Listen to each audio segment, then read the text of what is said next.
కుంభరాశి వారికి ఏప్రిల్ నెలలో ఎలా ఉండబోతుందని చూద్దాం. కుంభరాశి వారిని మనం గమనించినట్లయితే ఈ రాశి వారికి వచ్చేటప్పటికి జన్మరాశిలో శనిగ్రహ సంచారం అనేది ఉంది. కుజుడు కూడా కలిసి ఏప్రిల్ 23వ తారీఖు వరకు జన్మరాశిలోనే ఉండబోతున్నాడు. ఈ రాశి వారికి వచ్చేటప్పటికి ఈ యొక్క నెలలో మొదటి 13వ తారీఖు తర్వాత నుంచి ఈ రాశి వారికి అనుకూలమైనటువంటి ఫలితాలు అనేది రాబోతున్నాయి అన్నమాట. రవి ధనస్థానంలో ఉన్నప్పుడు ధనక్షయకారకుడుగా ఉన్నాడు. జన్మరాశిలో శనిగ్రహ సంచారం జరుగుతున్నప్పుడు ఏలినాటి శని ప్రభావ రీత్యా వీరి మీద అధికమైనటువంటి శ్రమ ఒత్తిడి అనేది ఎక్కువగా ఉంటుంది. అదేవిధంగా కుజుడు కూడా జన్మరాశిలో సంచారం చేస్తున్నప్పుడు దాని ప్రభావం అనేది రెండు ఇష్యూస్ మీద ఉంటుందన్నమాట. జీవిత భాగస్వామి ఆరోగ్యం మీద ఉంటుంది.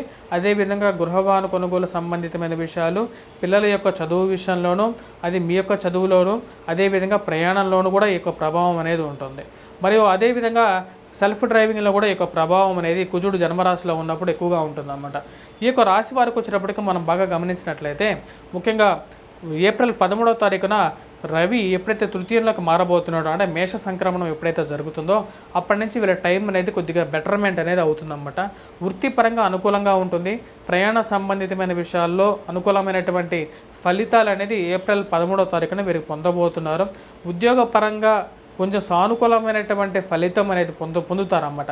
అంటే ఉద్యోగ ప్రయత్న సంబంధితమైన విషయాల్లో ఒక సానుకూలమైనటువంటి ఫలితాలు అనేది ఏప్రిల్ 13వ తారీఖున వీరు పొందగలుగుతారు. అదేవిధంగా ఈ రాశి వారికి జన్మ రాశిలో వచ్చేటప్పటికి కుజుడు ఏప్రిల్ 23వ తారీఖున ధనస్థానంలోకి వచ్చినప్పుడు అధికమైనటువంటి ఖర్చు అనేది ఉంటుంది. ఈ రాశి వారికి వచ్చేటప్పటికి ఖర్చు అనేది తథ్యం. కానీ వారి యొక్క విషయాల నుంచి కొంచెం రిలీఫ్ అనేది 13వ తారీఖు నుంచి రాబోతుంది అన్నమాట. కొంచెం బెటర్ రిజల్ట్స్ అనేది వస్తాయి. ముఖ్యంగా ఉద్యోగపరంగా అనుకూలంగా ఉంటుంది. ఉద్యోగ ప్రయత్నాల్లో అనుకూలంగా ఉంటుంది. మరియు అదేవిధంగా విద్యార్థులు కూడా కొద్దిగా కష్టపడే చదవగలిగితే వాటిలో సానుకూలమైనటువంటి ఫలితం అనేది పొందబోతారు. మరియు అదేవిధంగా మీరు చేస్తున్నటువంటి సంఘంలో పేరు ప్రఖ్యాతులు తెచ్చుకోవాలని చెప్పి చేస్తున్నటువంటి ప్రయత్నాల్లో సానుకూలమైనటువంటి ఫలితం అనేది ఏర్పడుతుంది.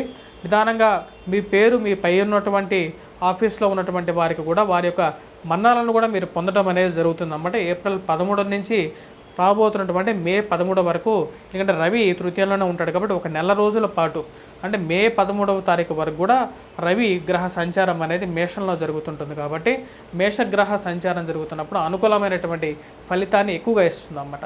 అదేవిధంగా ఇక రాశి వారికి వచ్చేటప్పటికి మనం మిగతా విషయాలు కూడా చూసినట్లయితే జీవిత భాగస్వామితో అన్యోన్యత పెంపొందించుకోవడానికి ఎక్కువగా ప్రయత్నం చేయాల్సినటువంటి ముఖ్యమైనటువంటి సూచన.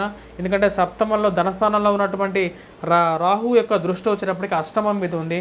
వారి యొక్క జీవిత భాగస్వామి యొక్క ఆరోగ్యంతో కొద్దిగా పరిరక్షించుకోవాలి. ప్రేమ సంబంధితమైన విషయాల్లో జాగ్రత్తలు అనేది కొద్దిగా ఎక్కువగా ఉండాలి. ప్రేమ సంబంధితమైన విషయాల్లో ఉద్యోగపరంగా కొన్ని చికాకుల నుంచి కొంచెం దూరం అవటం అనేది జరుగుతుంది. ఇక రాశి వారికి బాతృ సంబంధితమైన విషయాల్లో మిశ్రమమైనటువంటి ఫలితాలు అన్నమాట. అంటే బ్రదర్సు సిస్టర్ రిలేషన్షిప్స్లో మిశ్రమమైనటువంటి ఫలితాలు ఉంటాయి. శని యొక్క దృష్టి అనేది త్రిపాద దృష్టి తృతీయం మీద, అదేవిధంగా రాజ్యస్థానం మీద ఎక్కువగా ఉంటుంది.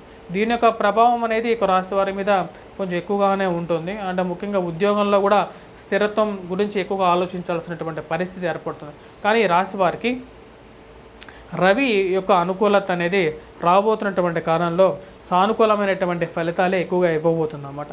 ఈ యొక్క విషయంలో వచ్చేటప్పటికి కొంచెం పాజిటివ్ హోప్గా చెప్పచ్చు.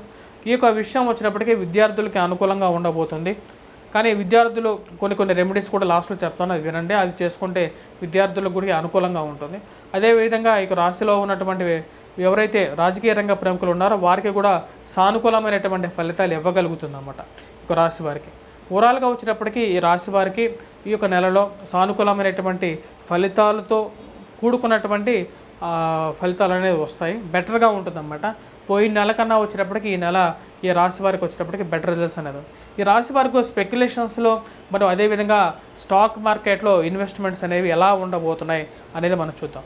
ఈ రాశిలో ఉన్నటువంటి వారు ఒకవేళ స్టాక్ మార్కెట్లో ఇన్వెస్ట్మెంట్ చేస్తూ ఉన్నట్లయితే మటుకు ఏప్రిల్ 13వ తారీఖు తర్వాత ఇన్వెస్ట్మెంట్స్ చేయాలనుకుంటే చేసినట్లయితే కొంచెం అనుకూలంగా ఉంటుందన్నమాట. కాకపోతే ఏలినాటి శని ప్రభావం అనేది ఉంది. ధనస్థానంలో వచ్చేటప్పటికి రవిగ్రహ సంచారం, కుజుడు సంచారం చేయబోతున్నాడు కాబట్టి ఇది కూడా ధనక్షయకారకంగానే ఉంటుంది. కాబట్టి కుంభరాశి వారికి ఈ స్టాక్ మార్కెట్ అనేది అంతగా పనికి వచ్చే విధంగా లేదన్నమాట. మరి అదేవిధంగా ఈ రాశి వారికి ఎటువంటి పరిహారాలు చేసుకోవాలి అనేది మనం చూద్దాం. ముఖ్యంగా వచ్చేటప్పటికి విద్యార్థులు వచ్చేటప్పటికి గురుగ్రహ అనుకూలత అనేది తక్కువగా ఉంది. జన్మరాశిలో వచ్చేటప్పటికి ఏలినాటి శని ప్రభావం ఉంది కాబట్టి వెంకటేశ్వర స్వామిని పూజించండి. శనివారం పూట నాన్ వెజిటేరియన్ డ్రింక్స్కి శనివారం దూరంగా ఉండండి. అదేవిధంగా గురుగ్రహ శ్లోకంతో చదవండి గురువారం పూట. సాయిబాబాని పూజించండి గురువారం. అదేవిధంగా ఈ యొక్క రాశి వారు వచ్చేటప్పటికి ముఖ్యంగా ఈ యొక్క బూందీతో చేసినటువంటి లడ్డూలని విద్యార్థులు ఏదైనా గుడిలో గురువారం పూట పంచిపెట్టినట్లయితే అనుకూలంగా ఉంటుంది. ఈ యొక్క నెలలో మీరు ధరించాల్సింది ఫేవరెట్ కలర్ వచ్చేటప్పటికి రెడ్ కలర్ మంగళవారం పూట ధరించినట్లయితే సానుకూలమైనటువంటి ఫలితాలు ఎక్కువగా పొందగలుగుతారు. అదేవిధంగా విద్యార్థులు వచ్చేటప్పటికి గోధుమ రంగు కలర్ అనేది వారికి బాగా కలిసి వచ్చే విధంగా ఉంటుంది. వీటందరితో పాటు ఉద్యోగస్తులకు వచ్చేటప్పటికి ముఖ్యంగా కుజుగ్రహ అనుకూలత కోసం రెడ్ కలర్ డ్రెస్ వేసుకోవాలి. అదేవిధంగా వీరు పూజించాల్సింది ముఖ్యంగా సుబ్రహ్మణ్యేశ్వర స్వామి ఆరాధన అనేది చేయాలి.